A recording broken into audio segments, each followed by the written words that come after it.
probably going to happen again today. So, Chris. Yeah, so the Young People Tournament coming up is in collaboration with SHIP, with the Society of Spanish Professional Engineers. If y'all are interested, check it out, go ahead and scan the QR code. It's going to be this Sunday, 9:20. We're still deciding if it's going to be between midday or kind of later, but it's going to be at the Coronado Case. A flyer will be sent out if by tomorrow by the latest. And yeah, so just go ahead, take a moment, scan the QR code, and hope to see y'all there.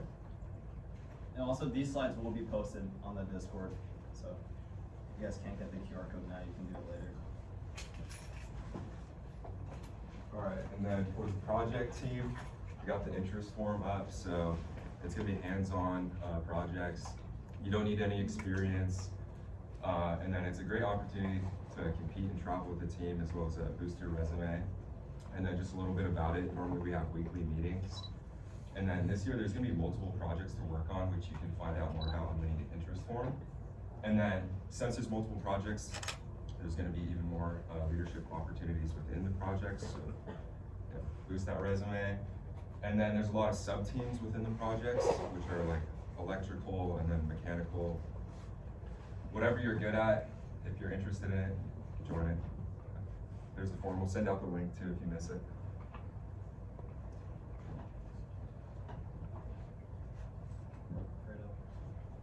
Hi, I'm Alfredo. To actually get involved, and if you want to be part of ASME, you want to scan the membership form up here.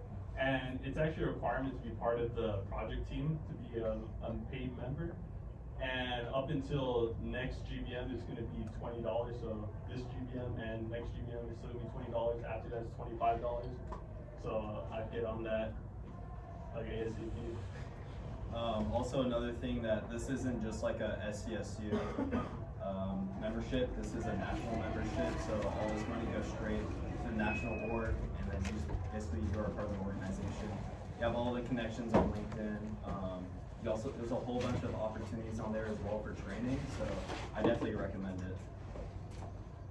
And so, obviously, not thanks for coming, but we have Dr. Shaffar. He's a senior design professor here, and yeah.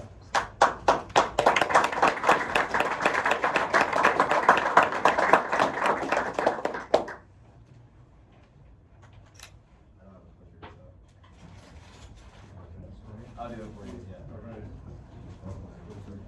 Sorry. Are you guys all here for lunch or for game?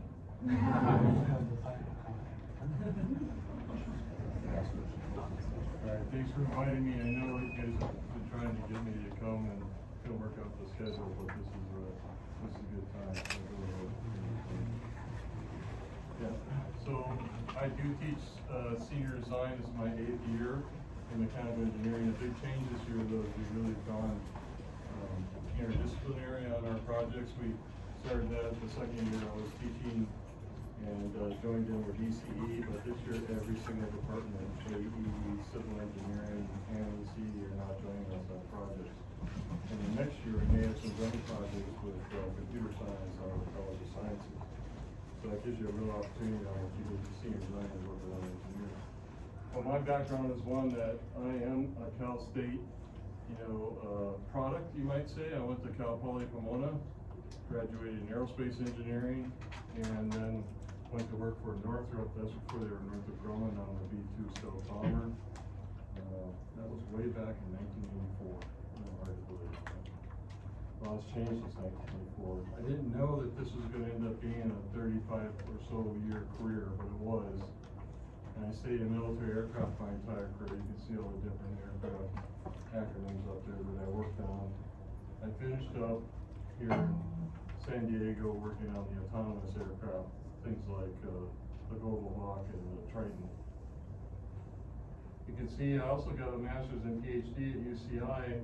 Actually, Northrop Grumman sent me back to school and paid for all that, which is a good way to go. They don't quite have the same level of program today, but they still will pay for graduate study. And I immediately went from teaching to, from Northrop to teaching. How'd that happen? Well, about 3 years before I ended up retiring, I was asked to serve as the chair of the industry advisory board for mechanical engineering, and Dr. Abraham was the chair at the time. Had just come in, facing an ABET evaluation and needed to stand up the advisory board. So I did that, and as I was nearing the thought of potentially early retirement from Northrop, he called me one night on the way home and said, "Hey, would you like to teach senior design?" So I said yes. And my last week at Northrop was my first week here, believe it or not. So I'm gonna do it next year. You can connect with me on LinkedIn. So I started on B2. How'd that happen? Well, in those days there wasn't an internet, there wasn't cell phones. It's hard to believe. There wasn't company internet websites where you go apply. The way you got jobs is they came to your campus, or you looked in the LA Times classified section, and there are pages after pages of jobs, and you go to companies. Physically go to companies, or you mail in applications. That's how it worked in those days. So Northrop came to the career fair, and then I did an interview there, and then they brought me to where the B2 was designed, which was in Pico Rivera. Northrop's no longer in Pico Rivera. It was an old Ford plant, but it was designed there and then built in Palmdale. Yeah, I had the interview there.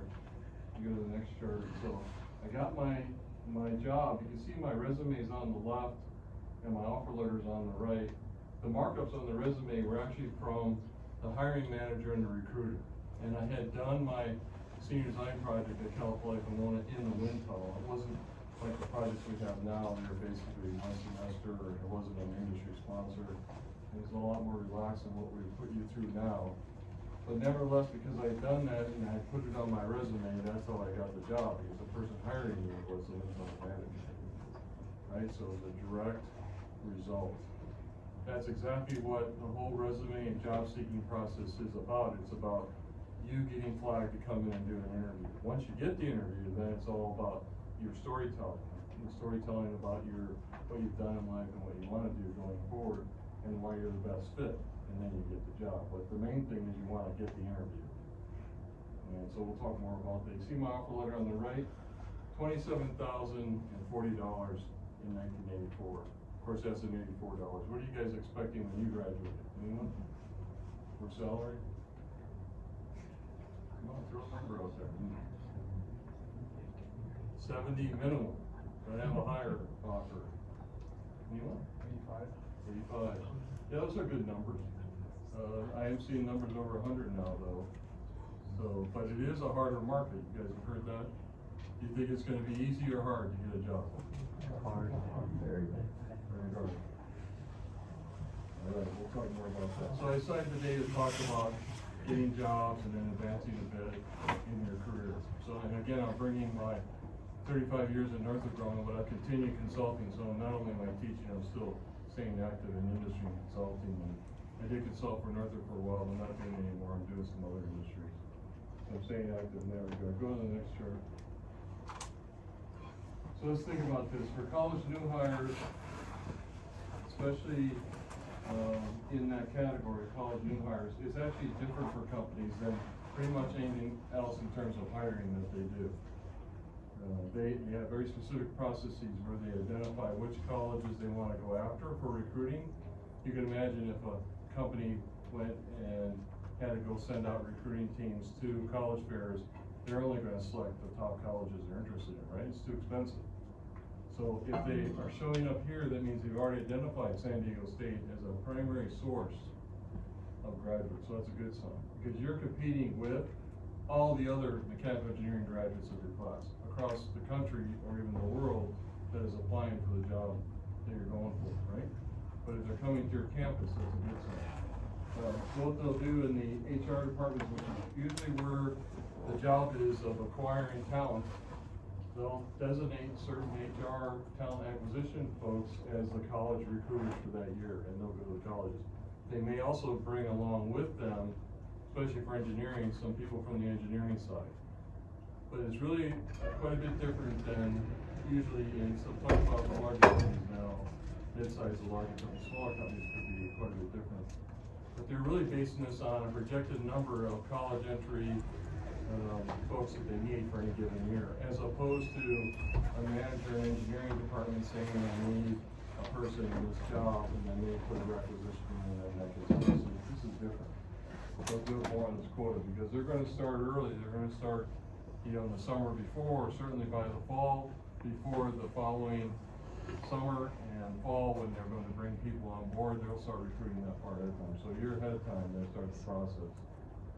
And if they're really in a competitive market, they'll really want to lock in the hires early, because they know you're competitive and you may go for other companies.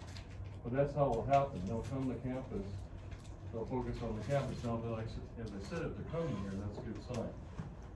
So I'll tell you, for example, at Northrop Grumman, we targeted the Cal State universities, because Cal State universities produce very successful engineers in the Northrop Grumman and this knowledge is built over decades, right? So there's a lot of alumni working there. They know you make good engineers.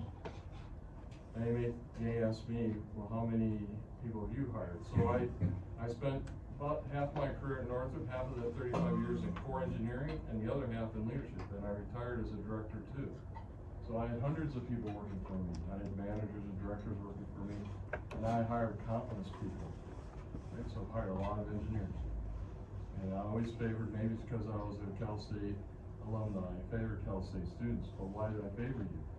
I favored you because the Cal State program does a lot of hands-on. Moreover, you're generally not coming from privileged backgrounds. In other words, you've had to work your way through. You've had to fight your way through. It hasn't been easy. And will continue to be a challenge to get up to graduation, but that's also taught you how to be an employee, how to work at a job, right? Those are all beneficial things. How to work in a team, developing people skills. I've hired students coming out of college from colleges all over the U.S., including MIT. I still would prefer a Cal State, believe it or not, student in most cases. So don't think that you're not competitive. You are. In fact, you're very competitive. If they show up here, that means they definitely want to hire from here. The other thing, though, is you want to go beyond just when they come to college days, and I'll talk more about that. So the hiring process would be one that the HR, when they come here and they gather your resume and that sort of thing, it really is about screening. They'll get all the applicants, and then the HR representative will down select a certain number. Of course, the computer system will also do that to make sure you have the basic qualifications. And then they'll look at all those and they'll decide which ones to put forward to the next process, the next step in your, right? So they're the ones that are going to be screening you for the next step. That's why you want to get face time with them. So wherever you go, if it's here at a college fair, or if you go to another event, like at their company or somewhere else where they're sponsoring. And by the way, you need to look for those too. So get in LinkedIn, there'll be LinkedIn postings. For example, I just saw one, Blue Origin's doing online sort of virtual career information sessions, especially for college hires right now. You got a whole bunch set up. So you want to get into those, right? But you really want to try to connect with a person, a recruiter, or someone that works in the company, maybe someone alumni. You can search LinkedIn for that, or obviously family, friends, or other connections, because you want to make that personal contact with the idea that if you have that personal contact, then there may be a step where they can take to help get you out of the database and at the level for interview. So if someone were to say to the recruiter, hey, I know this person, you guys should put them up for interview. It doesn't mean you're going to get the job. It just means that they'll consider you for an interview. That's what you want. And if you go talk to a recruiter, or you talk to the engineers that come to the career fair, when they do their post-event meeting, they may talk about you and flag you in the system for interview. That's what you want to do. And by the way, prepare. So before you go meet with any of these folks, make sure you know a lot about the company, the location, what they do, who their customers are, and then why you want to work there, because that's what you're going to need to tell the story.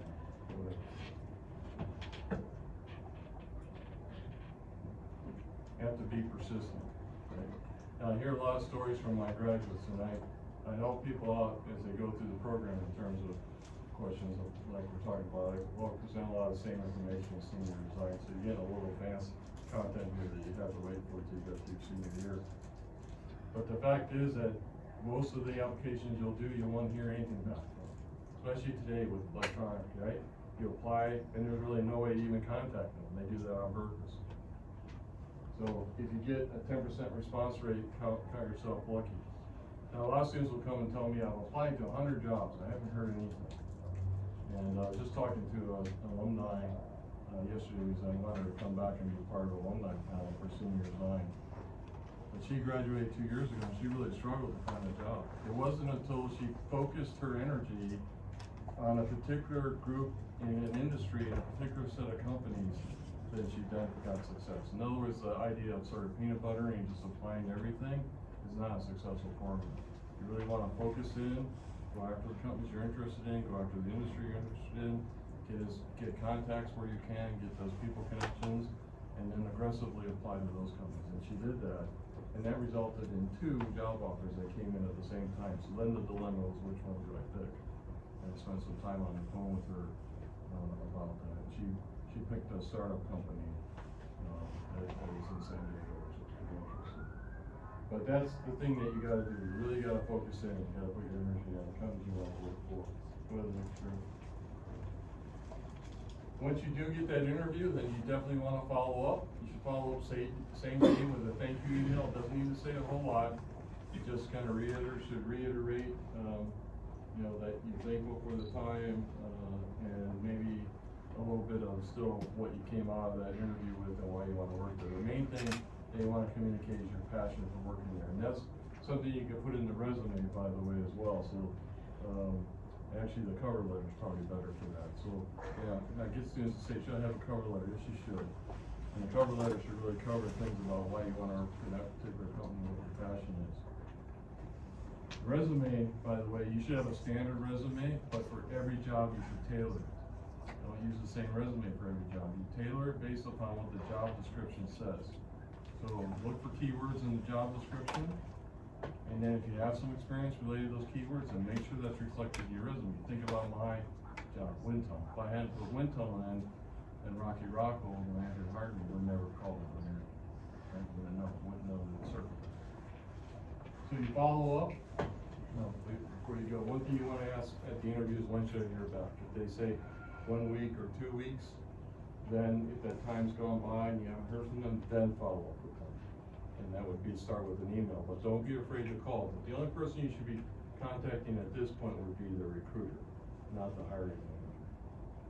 Keep applying. Even if you've applied for a company, you've gotten, maybe even an interview, you would still keep monitoring that company's career website, and if new jobs open up, apply to that, because it could be a completely different set of managers, a completely different part of the company.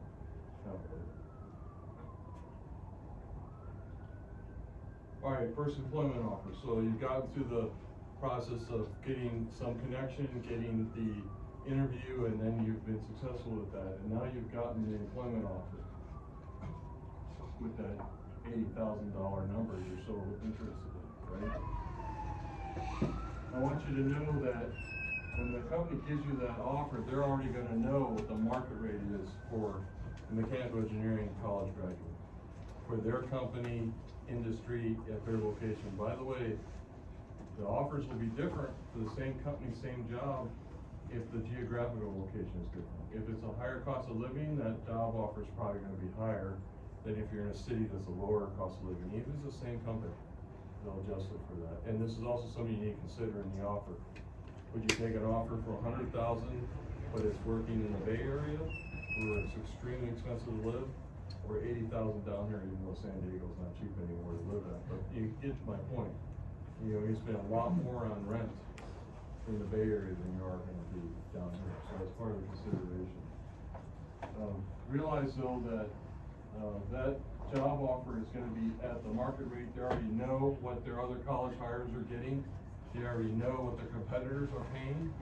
These companies do participate in benchmarking data every year that tells them what's being paid in the different jobs for their industry and different categories. They share data, and then the service will send back the information from the rest of the companies that are out there. So we know what that is.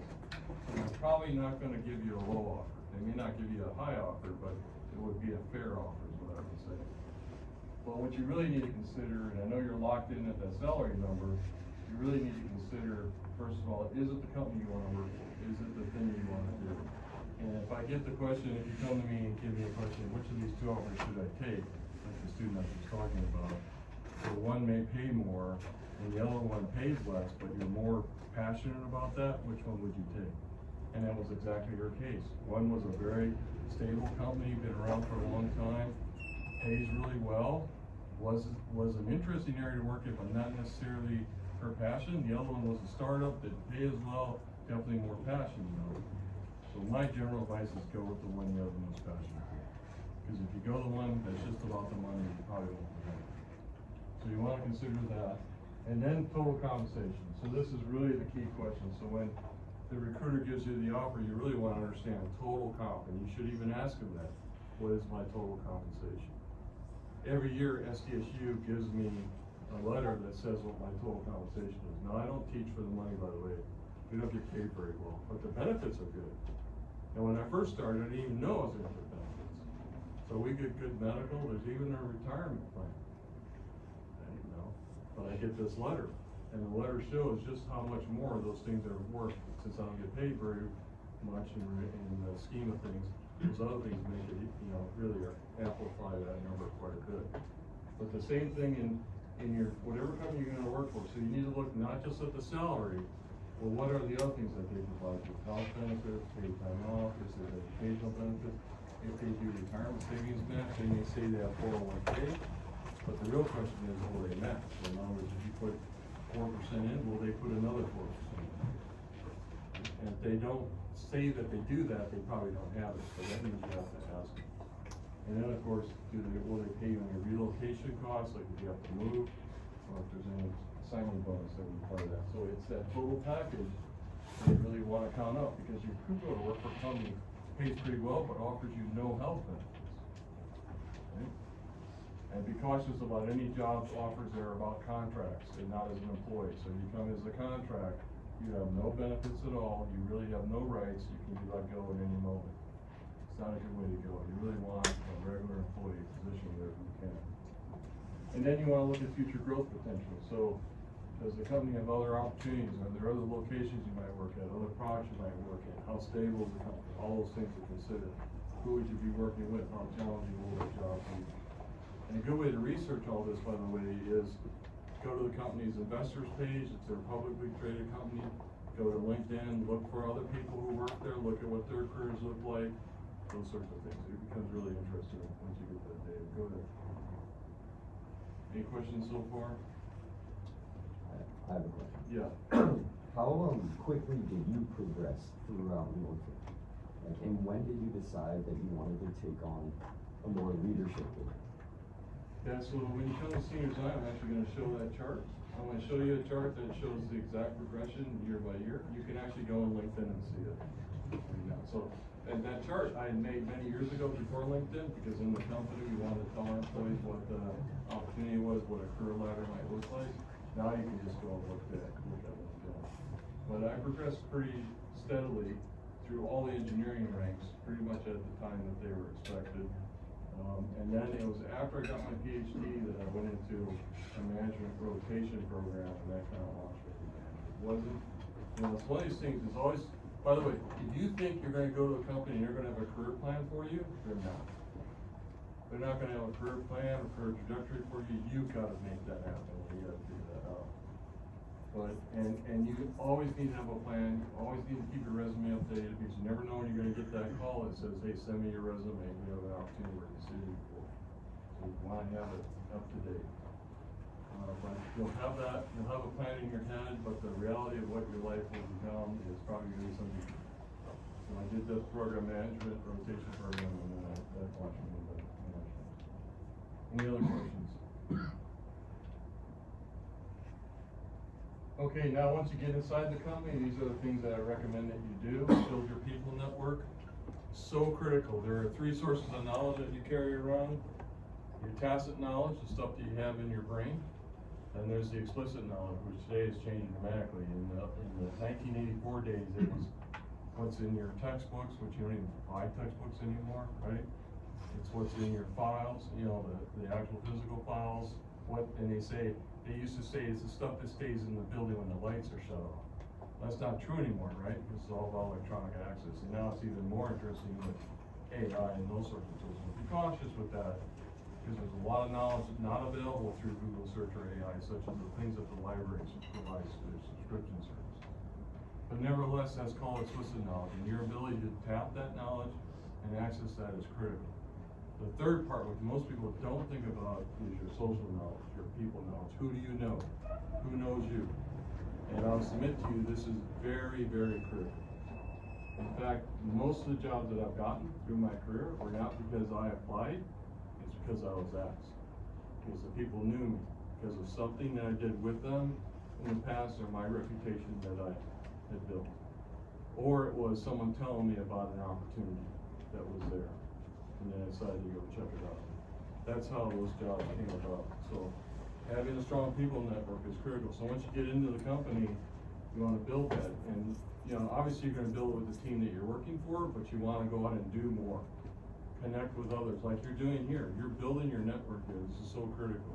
Because who knows, at some point in the future you might connect with someone else in here. That might end up being a career opportunity, or maybe you'll start a company together. You never know. But even in the company, you do the same thing. So if the company offers you opportunities to go somewhere and work with a different team, maybe even temporarily, and like they're trying to solve a problem, maybe they want to send you to another company site, or maybe they want to send you to a supplier, think about the opportunity to work with different people and what that might lead to. Most people don't think about this. They're not even really very conscious of it, but I can tell you that it's critically important. And that also leads to the next one. You want to get out. If you take a job that's primarily virtual, not such a good thing. You definitely want a job that has opportunity in the office, and if it's not, you want to make it happen because you still want to connect with people. And you want to get out and see all the facilities and work locations that you can. They may offer that to you, but likely will not. But if you ask, they'll be happy to arrange that for you to do that. Get a mentor. This will be someone that isn't in your management chain. That will be something that you'll do maybe in the first 90 days, but probably later on. And then the rest of the stuff is really about understanding what the company is, what they do, what all the procedures are, what the methodologies are for the work that you gotta get done.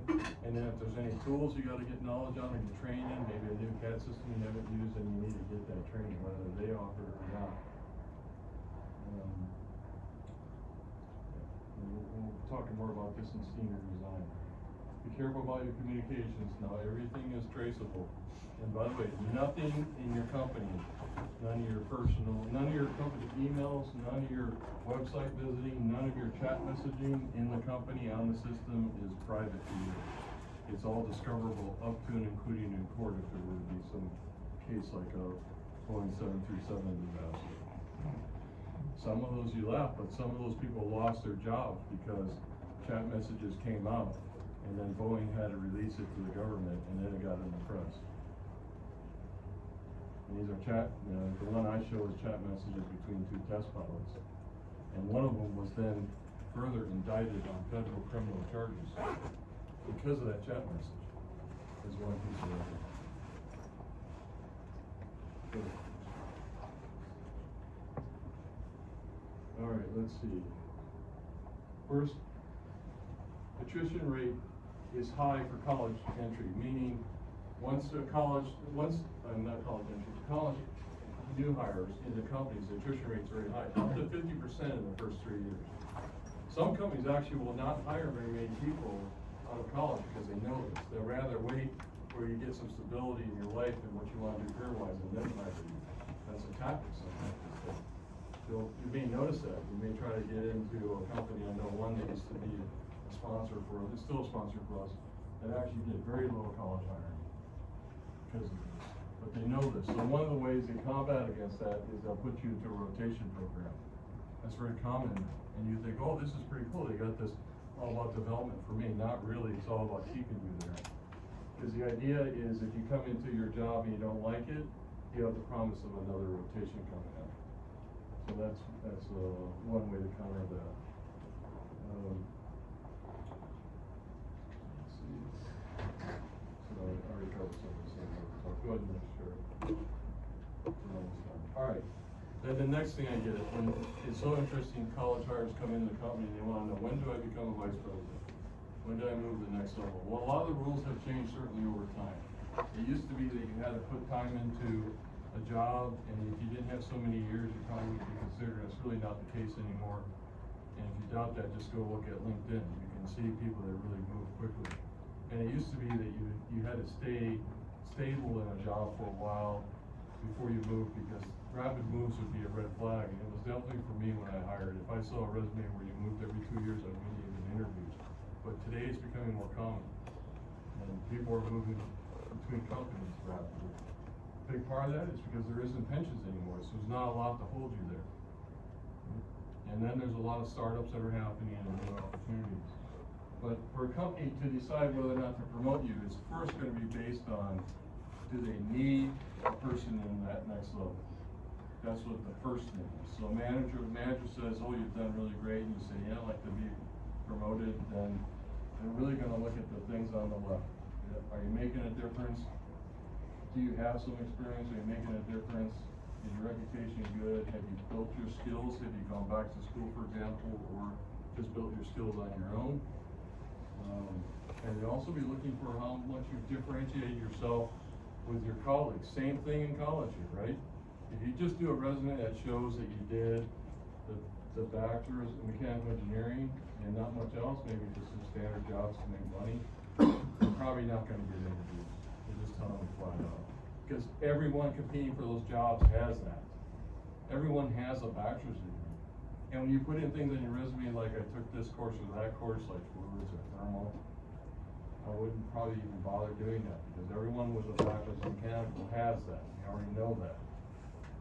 What have you done that's different? The SME, these projects, student chapters, internships, your senior design project. These are all be things that would differentiate you.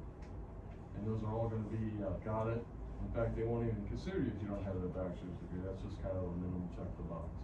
Then the rest is what differentiates you. Same thing in industry. Once you get in, they're not gonna really care at all about what happened in college. They're gonna wanna know what you're doing going forward. If you're just coming in doing your regular job, you're not gonna be very competitive. Then all this justification will come on the right. And what the number one thing that they're gonna look at is, are you already sort of doing that next level of work? And if you're already doing that next level of work and have stepped out, then you probably have a good chance of getting a promotion. By the way, the first promotion is pretty automatic. You go from like engineer 1 to engineer 2, it's pretty automatic. There's not a lot of this that has to be done. This happens as you get later on, and it gets more increasingly competitive as you climb up. But the first one's pretty automatic for a couple reasons. One is that attrition problem. And if you sit in the engineer 1 job too long, your pay is gonna become lower than what you can get on the outside. They know that, they being your current company. Go ahead, next year. Graduate study, so I'll have to get this question, when should I do graduate study? You notice in my case, there was like a 6-year gap before I went back to school. I'm glad that was the case, because when I went back, I had more understanding of what I wanted to do. So graduate study is a lot different than undergrad. Undergraduate is a lot about checking that box so you can apply for an engineering job. Not the same for graduate study. There's very few jobs that will say master's or PhD required. They'll say preferred. So this is a key distinction. When you look at a job description, they'll list a lot of things, right? And remember I said tailor your resume for that. But there'll be a section that says something like basic qualifications. And for the job you're looking at, it's gonna be the bachelor's degree. Or they'll say a STEM degree, 4-year STEM degree. Then they might say 0 to 2 years of experience, something like that. If there's anything else in that list that you don't have, then you may not get that job. Like if they say U.S. citizen and you're not a U.S. citizen, you're not gonna be even considered. The next section will say preferred qualifications, and that'll be a long list. And you'll read that long list, and you'll say, no way do I have that, so I'm not applying. And I'll say apply anyway, because that's just a wish list. And they know pretty much nobody's gonna have all this. So what you wanna do is you wanna go through that list and determine where your strengths and weaknesses are, so when you get to the interview, you can talk about that.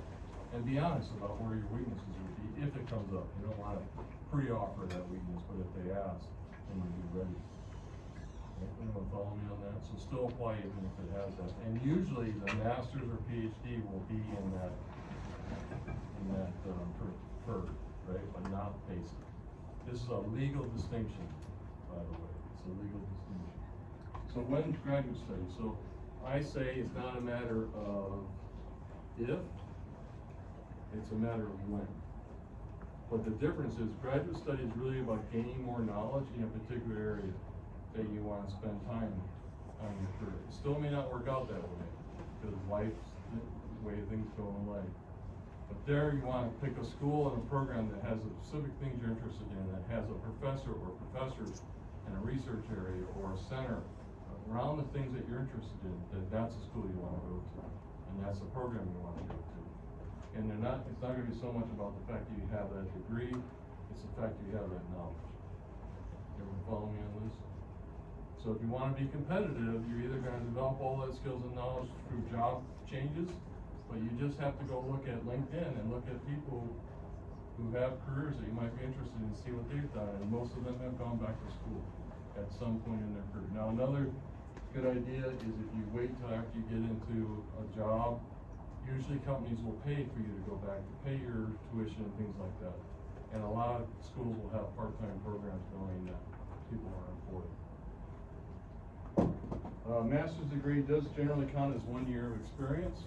So I've had students that have been in my same class. One went to a company straight out of the bachelor's degree, another went into the master's, like we have the 4+1, did that, so another year before they graduate. And then they went to the same company. They came in at engineer 2 right about the same time that the other student got promoted to engineer 2.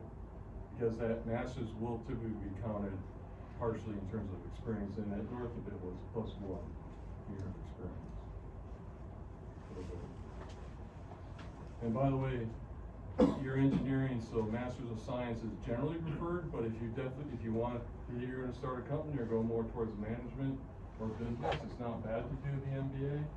But typically you'll see when you look at LinkedIn, there'll be people that have done both, like a Masters of Science and an MBA, you'll see a lot of that. And the MBAs typically come later, in your career, but it all depends on what you wanna do. Right, so that's my last slide. I know I covered a lot of topics, so I'll open up for questions here. Fire away, yes. So once you have an applicant that gets into like the first interview, what is typically something that sets them apart? Because, from a resume perspective, obviously, they have the qualifications, but, it's not enough. What usually sets them apart about that? Yeah, so great question. So it's gonna be the culminative experience that you've had. So those internships, the seniors projects, the SME. Because what they're gonna do is they're gonna ask you a bunch of questions, right? And those could be technical questions, and or they're probably gonna be both. There's probably gonna be some technical and probably a lot of people questions too. Like, tell me about a time when you had experience with a challenging teammate or customer or manager. Tell me a time when you're designing a project or design. What they're looking for is your thought process and how you manage that, how you solve that issue, as opposed to an exact answer, right? So when they ask you questions in the interview, the first thing you gotta do, so a couple tips in the interview. One is, if you could do an in-person interview at a site, take it. Why? Because you'll get to see where you might work. Right? And think about that, when you go there, if you go to their site, your brain may be so busy that you're not looking around paying attention. You're just consumed by the pressure of the interview, so you don't pay attention that way you should. But you also get to meet people and again, see where you work, see the area where you're working. But when you see in an interview, I know you're probably gonna be nervous, but the main thing you gotta do is you just gotta listen to the question. Listen to the question. If you have a piece of paper, there's nothing wrong with it. In fact, I recommend it, and write down parts of the question. And then just take a moment to think about it. Don't have to jump immediately and answer. Give it a moment of pause and think about your answer, then answer. Nothing like giving an answer really has nothing to do with the question, which happens a lot because interviewees are very nervous. So what sets you apart is you being able to tell your story. So before you get to the interview, you better know what is it that I want them to know about me, and make sure that comes out. Good. I have two questions. So one, I know you said working your way through school is very valuable to you. So would you consider school projects, working on gear training for 314, Yes.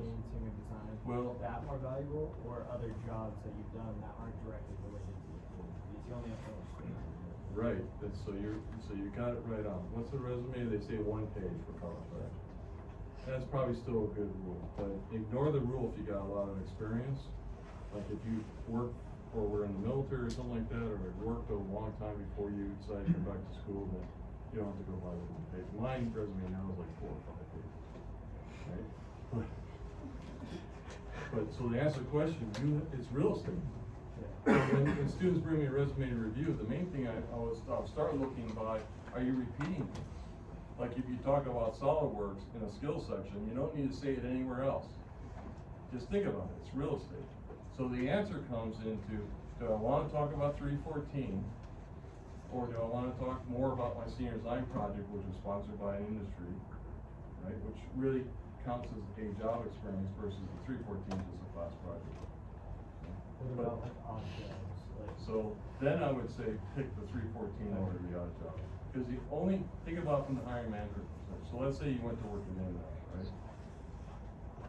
The only thing that's gonna tell me is that you have some experience working, right? Getting up, going in at a certain time, being there when you're supposed to be, which by the way is a good thing, but anything else other than that, it's not, has nothing to do with engineering. And then the last question is, within each like experience, resume experience, job, opportunity, different things that you put on there, is it more valuable to put a lot of bullet points about one specific thing, or is it more valuable to have more different opportunities on your resume? Yeah, again, I would say, go back and look at the job description and try to cover those things, right? And most students are just put like where they worked and what maybe their job title was and a bunch of bullets. I actually like it, but this is my preference. It's my preference. I like a little description of what the job was, and then the bullets are the main accomplishments. What were your responsibilities, things like that would be in the job description. Next, yeah. For any like first or second year engineering students kind of still coming into it and just laying that foundation, as you like approach applying to internships and stuff down the line, are there any like skills or like specific opportunities that you should focus on to just kind of build that resume? Internships. Yeah. I would go for internships right away, including if you can get it between freshman and sophomore. So my son went to computer science, and got an internship right on freshman year, and then every summer, same internship, and had an offer before senior started. Because they had already done a long interview with them, right? So they knew they wanted it. But get the internships, and do things like student chapters, or the ASME, you're doing the right thing by being here, but I would add the internships as the number one thing to go after. Above and beyond working at a food service or, Home Depot or something like that. Of course, if you have no other choice than to do that, we try to get the internship. And by the way, you gotta apply to those now for next summer. Yeah. If you've done an internship with the same company for like 2 summers and they offer you for a third, should you do that or should you try to diversify your resume? So you're right on thinking about diversification. This is the same thing I use. Sometimes I get students that are in the student chapters that if the student chapter is doing a project, they wanna be on that project. So the main thing I say to them, and your resume is just gonna look like more of that student chapter topic, right? So I wouldn't do that. I would have them work on a different project to get the experience. So you're right on in thinking that to diversify that resume. But if you knew that you wanted to work for that company, then you'd probably want to pick that third year. Yeah. If you can't get an internship, would you recommend doing technician work for you? Yeah, because it's still a skill. It's a technical skill. So, Something like a career fair, like how would you distinguish yourself or like make yourself like memorable, like the people there, like the engineers and the So dress up, right? Have copies of your resume or whatever, but you just gotta get to them and talk to them. And be ready. The main thing is to a couple things. One is you wanna be ready with questions. You wanna show that you researched the company and you wanna communicate how passionate you are about working.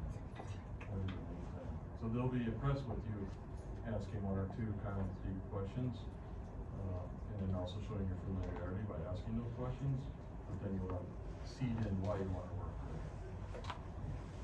I think passion is the #1 ingredient for successful employees.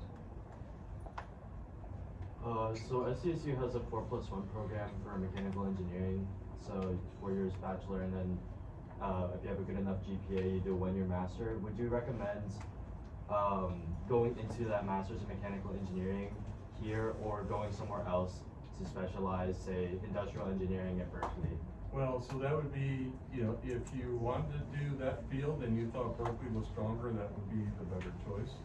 The 4+1 is easy though, to get one more year and you got a master's on your resume, right? You can always do a second master's somewhere else that's more specialized.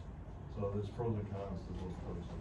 But I absolutely do think that, you really wanna pick, you know, like if you wanted to do materials or something like that, we've got some great professors in that.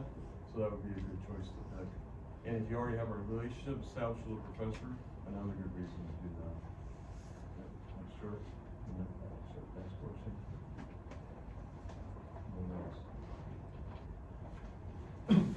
I have one about networking. So when you're reaching out to individuals and you're like either on LinkedIn or you meet them at a career fair or something like that, when is an appropriate time to ask for kind of a favor, like a referral, or like, can you spread my name, Yeah. hand my resume off? Yeah, well, obviously, if they don't, just because they connect with you on LinkedIn and you ask that, they're probably like, Yeah. But, I would say this, if they're an alumni of the state, and they see that you're an alumni, they'll probably wanna help you out. There's just that, right, that connection. San Diego State, I mean, oh, hey, you're San Diego, any, I'm interested in your company, they probably even offer, right, so that would be okay to ask. But yeah, you really, it's a good question, and you have to be careful about just jumping right in, but you certainly could, you know, another way to do it would be to just say, hey, thanks for connecting with me, you know, on the program of San Diego graduate this year, I'm really interested in your company, I think it's a great company, and then they might come back and say, oh, you know, hey, we're hiring, you know, that kind of thing, rather than just asking outright. Yeah. Cause they can read between the lines, they know you're looking for a job. What else? Yeah. Kind of like adding on to his question, like when it comes to like cold emailing or like reaching out to like employees already in companies you want to work with, like what can we do to like further establish that connection with them? So like let's say we could be like connected with them and like get known us for like 4 or 5 months before we go on and like ask for like their workload. Yeah, I still think LinkedIn is a great way to connect and but certainly if you got some other family member or some connection that way. But then whenever they have career fairs or other events, go to them and see if there's something else. And then like is asking for like a call to discuss like certain like topics or like doing too much or is that like doing that more than a certain? Well, if you contacted an alumni and they start engaging with you and want to help you, then you can say, hey, could we do a call? I think that is a good way to go. Get it off email. You guys, your generation's not doing enough calling. You do want to talk. That's why I also say if the recruiter's not responsive on email, call them. But you want to give them some time first, right? But don't be afraid to pick up that phone. Anything else? Yes. What's common red flag? Red flag? Well, personal would be no questions, right? That means you didn't research it enough, you're not really interested in it, you're just looking for a paycheck. So that would be one. Not showing up prepared.